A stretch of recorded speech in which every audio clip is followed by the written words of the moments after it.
Hello and welcome to another Tripreport video. I just woke up inside this engine of a 747. No, I'm not kidding, there is a 747 that has been converted into a hotel here at Stockholm Arlanda Airport. I made an entire video dedicated to that already, so if you want, go watch it after this one. Anyways, once I arrived at Terminal 5, I quickly checked the nearest departure board and there it was, my flight to Oslo on board an Ethiopian 787 Dreamliner. Now, if you don't know about these kind of flights and you're wondering why the heck does Ethiopian fly from Stockholm to Oslo, well, it's actually pretty common. Sometimes airlines use this method of flying from their hub to destination A, in this case from Addis Ababa to Stockholm. But there's also some demand to fly from their hub to destination B, in this case Oslo. But it wouldn't be beneficial in some ways for them to fly another plane to destination B, so instead they make a stopover at destination A and then fly to destination B and back to their hub. So in this case Ethiopian flies their Dreamliners from Addis Ababa to Stockholm, then to Oslo and back to Ethiopia.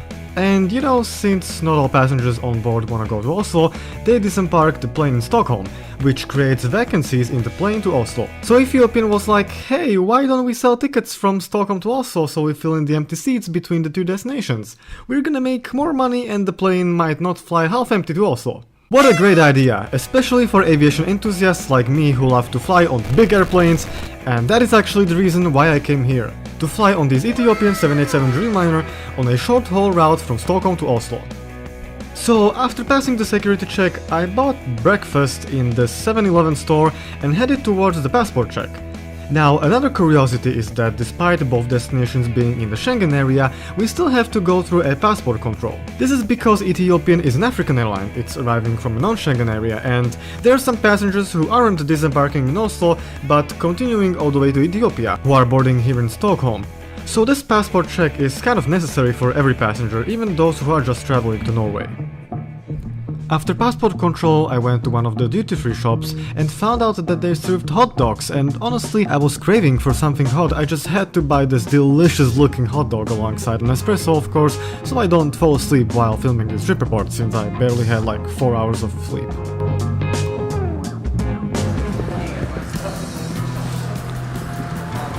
Hooray! My gate is now showing on the departure board, and on my way to the gate I encountered this very useful water bottle refilling station and a charging point.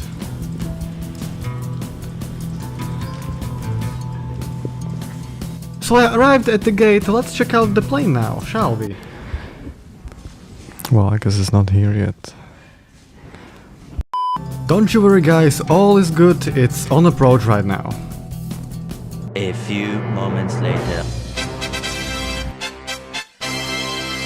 Ladies and gentlemen, please welcome the star of the show, this 12-year-old Boeing 787-8 Dreamliner of Ethiopian registered as Echo Tango Alpha Oscar Papa, which will take me on an approximately 40-minute ride to Oslo Gardermoen. I can't wait to step on board this Dreamliner, guys. It's gonna be a fantastic ride, I am looking forward to it. Before we board this plane, a friendly reminder that you should subscribe if you haven't already for more awesome aviation and travel content.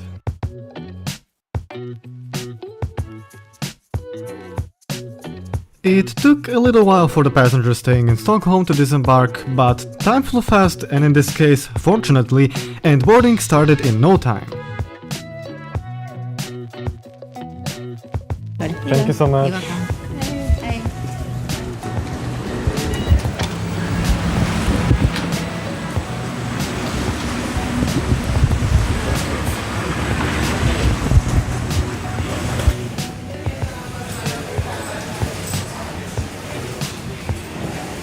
Oh my god, look at how huge the engine is, holy crap.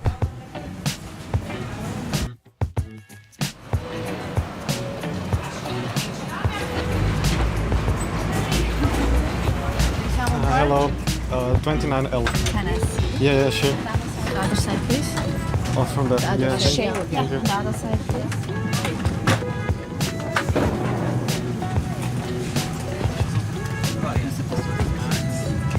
Now as I was walking through the cabin, I noticed that the cabin was a complete mess. Seemingly, passengers on this flight from Addis Ababa weren't the kindest and left a lot of mess behind, and unfortunately for the crew and the rest of the passengers, the crew didn't have time to clean everything up since they needed to fly to Oslo very soon. Fortunately for me, my seat was alright. I appreciate the choice of colors, I mean, yeah, obviously it's the colors of Ethiopian, but I also happen to like this combination of colors a lot. It makes them stand out. The seat itself was rather older since this is an older Dreamliner. The screen also wasn't the latest edition, but it seemed to have been working as it should.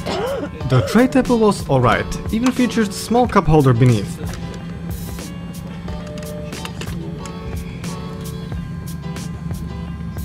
The legroom was fantastic, and in the pocket in front of you, you'll find Ethiopian's safety card. I got a pretty worn out one. Alongside the safety cards are a few Ethiopian magazines. Also, I forgot how huge the windows on the Dreamliners are. Here is my hand for comparison. There are no manual window blinds in the 787s, but you can adjust it with this button below.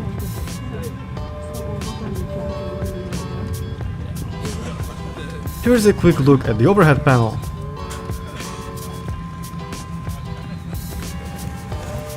The armrests feature a remote control for the screen in front of you, and of course the seat itself is also reclinable. It features an adjustable headrest too. Also, it was pretty comfortable. Slope with a flight time of 45 minutes, we shall be cruising 30,000 feet above sea level. Smoking is prohibited on the entire aircraft, including the lavatories. Tampering with the lavatory smoke levels is prohibited. In addition, taking mobile phone to fly mode. For takeoff and landing, please switch off all electronic devices to the runway. Our lucky attention to the delivery monitors will be showing you safety demonstration, and we appreciate you.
Once we reached higher altitudes, clouds went away and the morning sun showed up.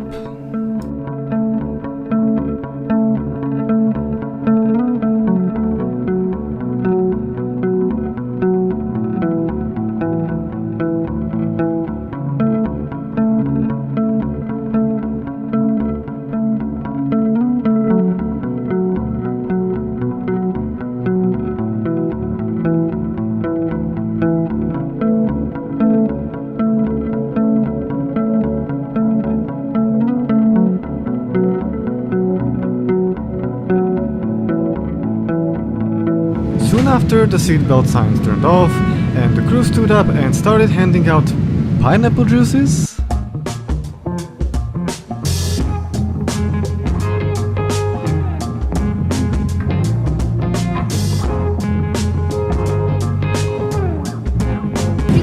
Yeah, thank you. Is that orange juice? Or... Oh, pineapple, okay, thank you. Honestly, I didn't expect there to be any kind of in-flight service on this short hop over to Norway, but I was pleasantly surprised. The pineapple juice in question was nice, it was tasty, and a great in-flight complimentary refreshment.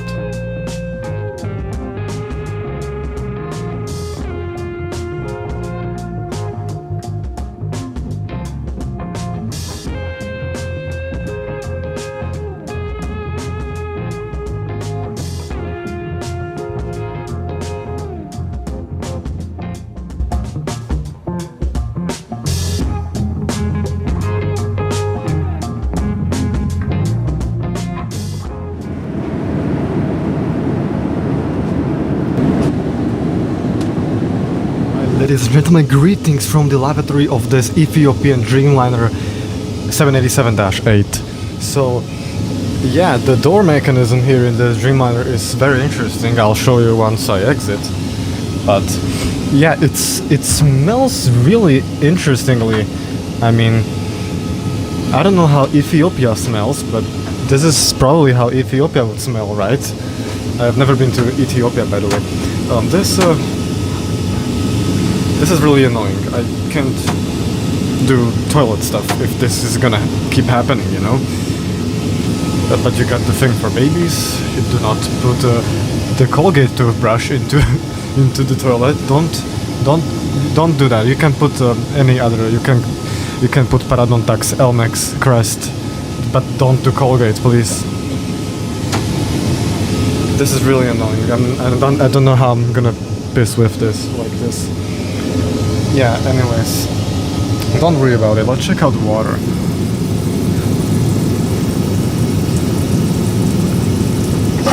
Whoa, what the hell was that? Anyways, it's 6 seconds, which is not bad.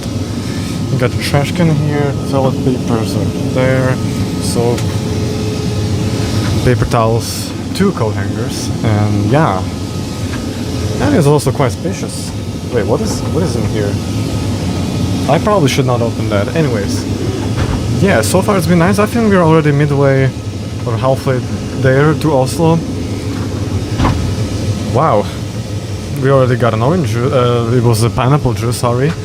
And yeah, I'm just gonna walk around the aircraft a little bit, and yeah.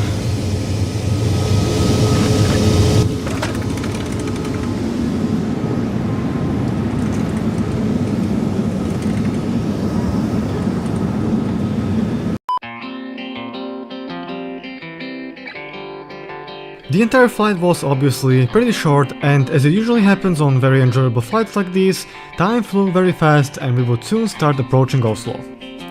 Now, I spent the rest of the flight pretty much just changing seats and checking out different views from different angles, and also chatting with the crew for a bit. The flight occupancy here was around 50%, I'd say. Also, it is very worth mentioning that the views here were astonishing.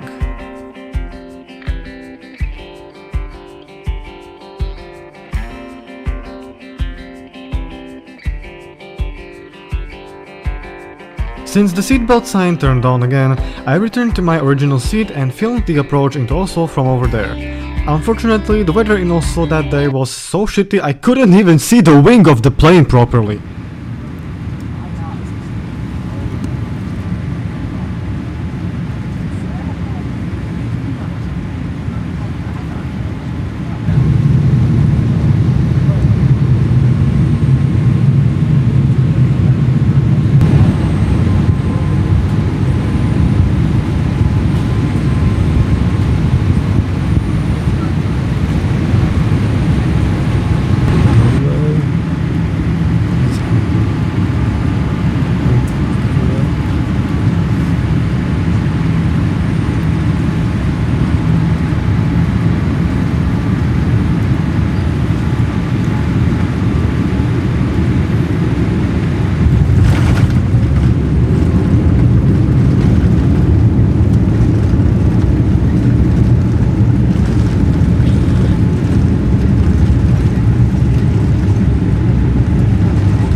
Despite a few minor annoying things throughout the flight, it was still very enjoyable, and I even caught the Ethiopian vibe for a couple of minutes without actually flying to Ethiopia, which is cool, but here we are now in this foggy OSL catching the depressing vibe. Nah, just kidding, guys. I can't see anything, but I think this is... wait. I was about to say this is parking position, but it looks like we are going... pushback?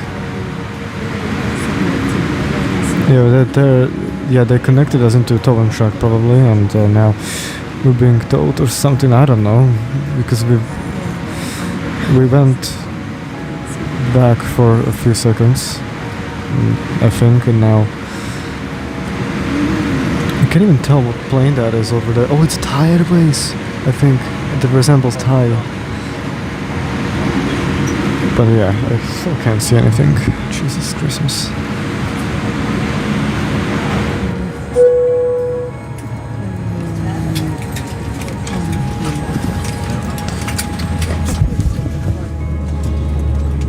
Time cruising your checklist, please have your doors cross-check and confirm.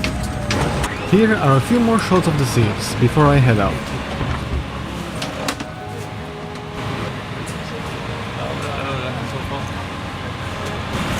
Thank you Ethiopian for the short but very amazing flight. Thank you, goodbye. Bye, goodbye.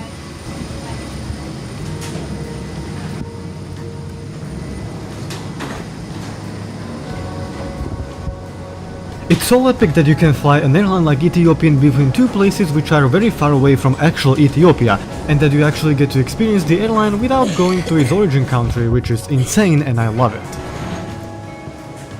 And as for you guys, thanks so much for watching. Don't forget to like and subscribe. Now I gotta catch my Norwegian flight to Vienna. See you in the next video. FJ out.